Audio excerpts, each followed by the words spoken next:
Hello guys, my name is Anshul Ranjan and today I will discuss the topic is cardiovascular system. What is cardiovascular system?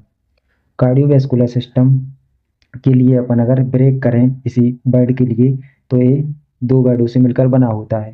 First one is cardio. Cardio means अपना हो गया heart and vascular.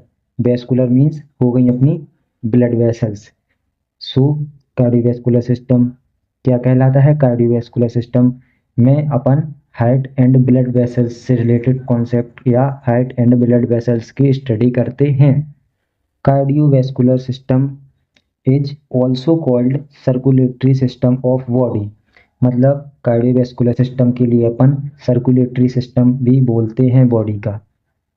This system has many blood vessels. यह system बहुत सारे blood vessels से मिलकर बना होता है, जैसे कि आर्टरीज हो गई एंड वेन्स हो गई। अब बात करते हैं थर्ड पॉइंट की। थर्ड पॉइंट क्या कहता है? The human cardiovascular system is a system of organ that includes heart, blood vessels and blood. मतलब जो अपना इंसानों का कार्डियोवैस्कुलर सिस्टम रहता है उस सिस्टम में जो ऑर्गन इंक्लूड रहते हैं, एक हो गया अपना heart, blood vessels and blood. Fourth point, heart pump the blood. मतलब जो हार्ट है वो पंप करता है ब्लड के लिए into blood vessels, blood vessels में। एंड ब्लड वेसल्स जो अपनी की ब्लड वेसल्स रहती हैं, सर्कुलेट मतलब बहाव, द ब्लड मतलब ब्लड के लिए सर्कुलेट करती हैं blood vessels through out the, मतलब काय की थ्रू आउट, पूरी होल बॉडी के। मतलब जो अपन का हार्ट रहता है वो ब्लड के लिए पंप करता है ब्लड वेसल्स में एंड जो अपनी ब्लड वेसल्स रहती हैं वो सर्कुलेट करती हैं ब्लड के लिए होल बॉडी में। अब बात करते हैं अपन हार्ट की। हार्ट क्या है? Heart is a hollow muscular organ that pumps the blood. मतलब हार्ट एक हॉलो मस्कुलर ऑर्गन है, मतलब एक खोखले नुमा एक स्ट्रक्चर है जो पंप करता है ब्लड के लिए। ठीक है, काय में? अपनी होल बॉडी में, मतलब ब्लड वेसल्स के through. It is a cone shaped structure and located into the media stannum. मतलब एक कोन शेप्ड स्ट्रक्चर का रहता है एंड लोकेटेड रहता है, मतलब कहाँ पे स्थित रहता है अपन का? Media stannum. मीडिया स्टेनम मतलब जो अपन की लंग्स रहती हैं उसके जस्ट ऊपर या उसके बीच में, मतलब दोनों चेस्ट के बीच में।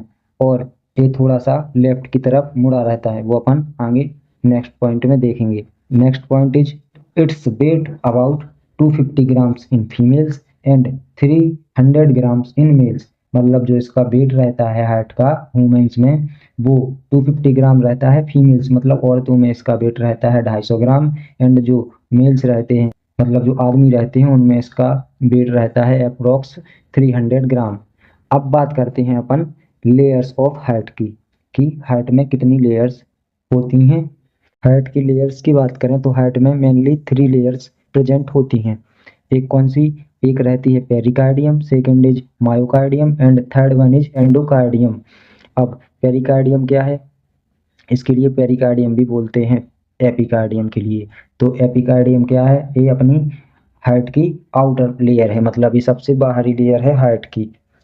और मायोकार्डियम इसके लिए अपन मस्कुलर लेयर भी बोल सकते हैं। वन थर्ड रहती है जो अपन की सबसे लास्ट लेयर रहती है हार्ट की, वो रहती है एंडोकार्डियम। एंडोकार्डियम इनर लेयर रहती है, मतलब सबसे अंदर वाली लेयर जो हार्ट की रहती है उसे बोलते हैं एंडोकार्डियम। सबसे पहले बात करते हैं अपन एपिकार्डियम की। अब एपिकार्डियम के लिए अपन पेरिकार्डियम भी बोलते हैं। पेरिकार्डियम क्या है? पेरिकार्डियम के लिए अपन डिस्कस करते हैं। ये हार्ट की अपर मोस्ट लेयर है दैट इनक्लोज द हार्ट, जो अपन के हार्ट के लिए बंद करके रखती है and roots of the blood vessels, और जो जड़ें रहती हैं ब्लड वेसल्स की उनके लिए बंद करके रखती है। It surround and protect the heart. मतलब मैंने वो अभी पहले ही बता दिया है कि ये सराउंडेड रहती हैं हार्ट के और उसके लिए प्रोटेक्ट करने का काम करती हैं। It is also divided into 2 main layers. इसके लिए अपन फर्दर 2 लेयर्स में डिवाइड करते हैं। कौन कौन सी हो गई अपनी? एक फाइब्रस पेरिकार्डियम, सरस पेरिकार्डियम। सरस पेरिकार्डियम। अब बात करते हैं फाइब्रस पेरिकार्डियम की। It is a tough external layer made of dense irregular connective tissue. मतलब जो अपन की फाइब्रस पेरिकार्डियम लेयर है जो वो टफ एक्सटर्नल लेयर है, मतलब बहुत ज़्यादा टाइट बाहरी लेयर है जो अपन की डेंस इनरेगुलर कनेक्टिव टिश्यू से मिलकर बनी रहती है। अब बात करते हैं अपन सरस पेरिकार्डियम की। It is a thin internal layer मतलब जो अपन की सरस पेरिकार्डियम है वो इंटरनल लेयर है, और जो अपन की फाइब्रस पेरिकार्डियम है वो अपन की एक्सटर्नल लेयर है। Which is it self divided into two main layers, मतलब अब जो सरस पेरिकार्डियम है वो खुद से ही डिवाइड रहता है दो लेयर्स में, और वो मेन लेयर्स हैं काय की सरस पेरिकार्डियम की। इसमें कौन कौन सी लेयर्स आ जाती हैं? फर्स्ट आ जाती है अपन की पेराइटल लेयर, और सेकंड आ जाती है विसरल लेयर। विसरल लेयर के लिए अपन बोलते हैं एपिकार्डियम। और अब बात करते हैं मायोकार्डियम लेयर की। और अभी तक अगर समझ में आ रहा हो, और अगर आप लोगों में से किसी ने भी अगर चैनल के लिए सब्सक्राइब ना किया हो तो प्लीज़ सब्सक्राइब कर लें और बेल आइकन के लिए भी प्रेस करके रख लें ऐसे ही इंटरेस्टिंग वीडियो के लिए। It is the middle layer of heart, मतलब जो हार्ट की मिडल लेयर है, बीच की लेयर है, जो कि अपन की कार्डियक मसल टिश्यू से मिलकर बनी होती है। मतलब जो अपन की मायोकार्डियम है, मायोकार्डियम लेयर है, वो अपन की मिडिल लेयर है हार्ट की, और वो कार्डियक मसल टिश्यू से मिलकर बनी होती है। It makes up the bulk of the heart, मतलब जो अपन का हार्ट है उसकी उसके बल्क को बढ़ाने के लिए यह लेयर रहती है मायोकार्डियम, और मतलब मायोकार्डियम है वो हार्ट की सबसे बड़ी लेयर होती है। अभी अपन इसको आगे देखेंगे। The myocardium is responsible for pumping of heart, मतलब जो अपन की मायोकार्डियम लेयर है वो काय के लिए रिस्पॉन्सिबल रहती है अपन की बॉडी में? वो पंपिंग के लिए रिस्पॉन्सिबल रहती है। जो हार्ट का मेन फंक्शन रहता है उसी के लिए मायोकार्डियम परफॉर्म करता है।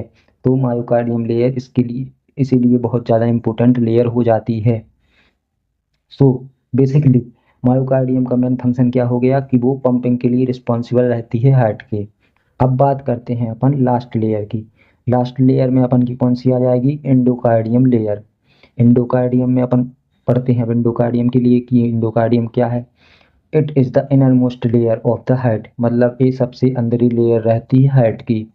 It is made up of thin layer of epithelial tissue, मतलब कि जो अपन का एपिथेलियल टिश्यू रहता है उसकी जो पतली लेयर रहती है, थिन मतलब पतला या फिर पतली, एपिथेलियल टिश्यू की जो पतली लेयर रहती है उससे मिलकर बनी होती है endocardium layer.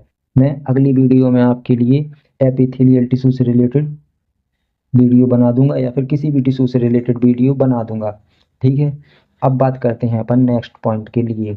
It provide smooth lining for chambers of heart, मतलब जी प्रोवाइड करती है एंडोकार्डियम जो अपन की लेयर रहती है वो हार्ट के लिए प्रोवाइड करती है स्मूथ लाइनिंग चेम्बर्स के लिए। And covers the valve of heart, और जो हार्ट की जो बॉल्व रहती हैं उसके लिए कवर करने का काम करती हैं क्या?